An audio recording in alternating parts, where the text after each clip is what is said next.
22 June 2024 বরগুনার আমতলী উপজেলার হলদিয়া এবং চাওড়া ইউনিয়নের সংযোগস্থল হলদিয়া হাট এলাকায় নড়বড়ে লোহার সেতু ভেঙে বরযাত্রীবাহী মাইক্রোবাস খালে পড়ে মারা যান 9 জন, যাদের সবাই ছিলেন নারী ও শিশু।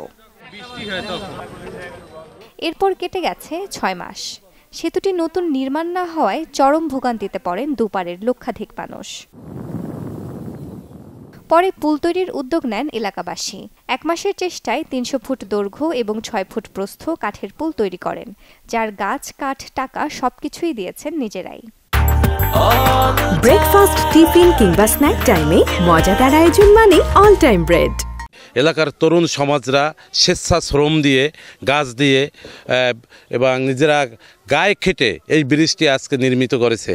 10 মিলে করি কাজ, হারি জিতি না হিলাজ। আমরা 10 মিলে যে কোনো বড় কাজ করতে পারবো, এইটা তার বড় উদাহরণ। এবং ভবিষ্যতে যদি কোনো কাজ আমরা করতে চাই, 10 মিলে আমরা করব, এই আহ্বান সবার কাছে জানাই।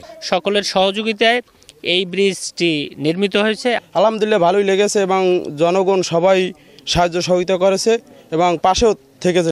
আগামীতে যদি হলদি ইউনিয়নে যে কয়টা ব্রিজ পড়ে আছে, তাতে যদি যুবকেরা আগাই আসে, আমার মতো তো তারা আগাই আসে, আমি তাদের প্রত্যেকটা কাজে সহযোগিতা করবো, শ্রম দেবো। হলদি ইউনিয়নের মানুষের উপকার হবে, আমতলী সদরের সাথে বুড়া মানুষ যাইতে পারবে, রুগী যাইতে পারবে, এই বাচ্চারা স্কুলে যাইতে পারবে। এটাই আমার সবচেয়ে বড় আত্মতৃপ্তি, এইটাই আমার পাওনা। অবশেষে পারাপারের ব্যবস্থা করতে পারায় স্বস্তির নিঃশ্বাস ফেলছেন লক্ষাধিক মানুষ। আর এমন উদ্যোগ সারা দেশের জন্য অনুকরণীয় বলছে উপজেলা প্রশাসন।